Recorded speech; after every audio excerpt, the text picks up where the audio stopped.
There are no subtractions and divisions in our mind. There is only addition and multiplication. I will just remove negative thoughts and I will have positive thoughts. All the best, it's not going to work. It's just that you need to pay little attention as to how it functions. You will see there is a distinction between what is you and what you have gathered.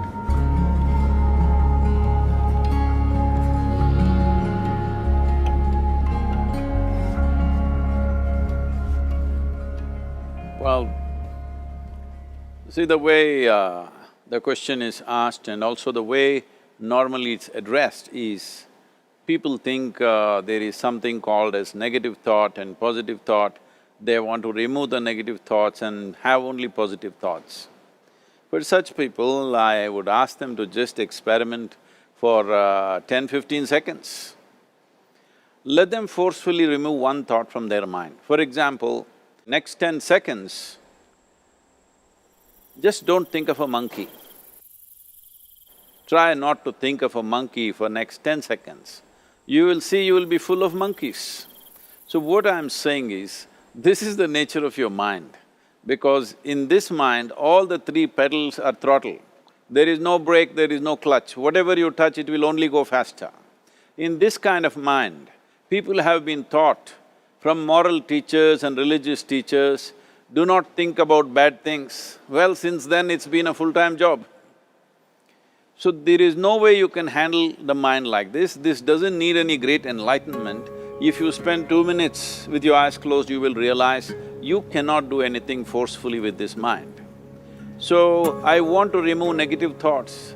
Do not ever go in this direction, because what you want to remove will become your quality. Always you will be on it. So what should I do?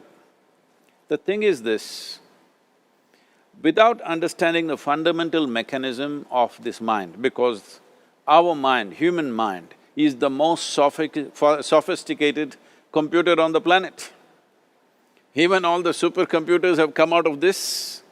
When this is the case, is it not important that we understand the mechanics of how it functions? One simplistic aspect of how it functions is, there are no subtractions and divisions in our mind. There is only addition and multiplication. If you try to do something with it, it will say one more. If you try hard, it will multiply into many more. In this mind, you don't try to identify what is positive, what is negative and try to remove it. First of all, one needs to understand, this mind of yours, this body of yours is supposed to serve you. The life that you are is important. Body and mind are vehicles that must serve us. If you sit in a vehicle, it must go where you want to go. If it goes to its own destination, what is the point of such a vehicle? It's just a nuisance. Right now, most human beings are unfortunately experiencing this fantastic possibility of human mind as a nuisance, as a troublesome thing. Well, this is the most beautiful thing you have. It's just that you need to pay little attention as to how it functions. One simple thing is this. First and foremost process is, that's why we put out this process called Isha Kriya. This is to distance yourself from your physiological and psychological process. There is something called as you which exists. This is not a composite of all your thoughts and emotions and physiological processes.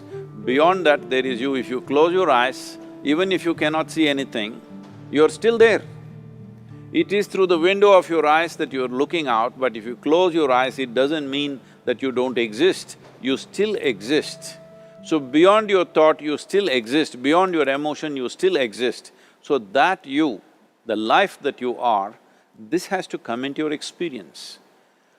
Why is it that you're not allowing that to come into your experience, which is the most significant aspect of who you are? Who you are right now, the most significant aspect is, you and me are alive right now, this is it. What I'm thinking, what you're thinking is not the important thing. We are alive right now, that is the important thing. So, it is important that you focus on this fundamental sense of aliveness within you, and then you will see there is a natural distance between you and your thought process.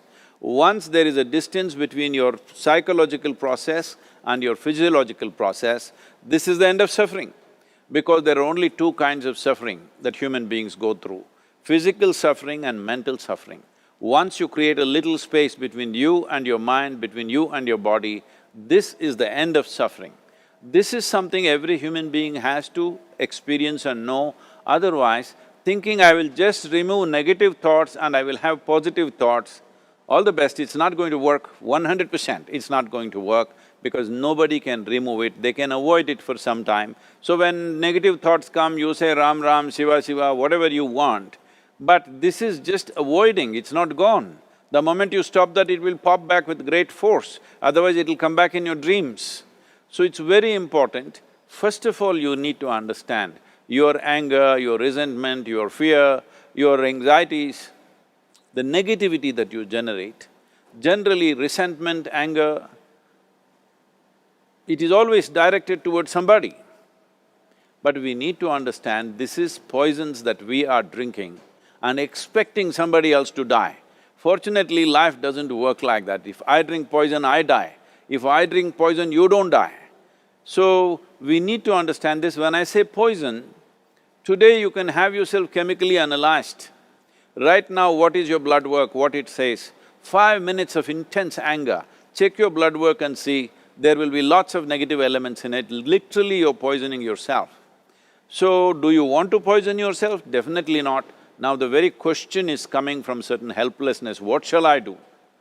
Don't do anything, just sit back and just concern yourself with something which is a life process. Maybe your heartbeat, maybe your breath, maybe just the sensation of being alive. Depending upon how sensitive or how perceptive you are, accordingly, find something. It could be a sensation in the body, it could be breath, it could be heartbeat, it could be anything, something which indicates life to you.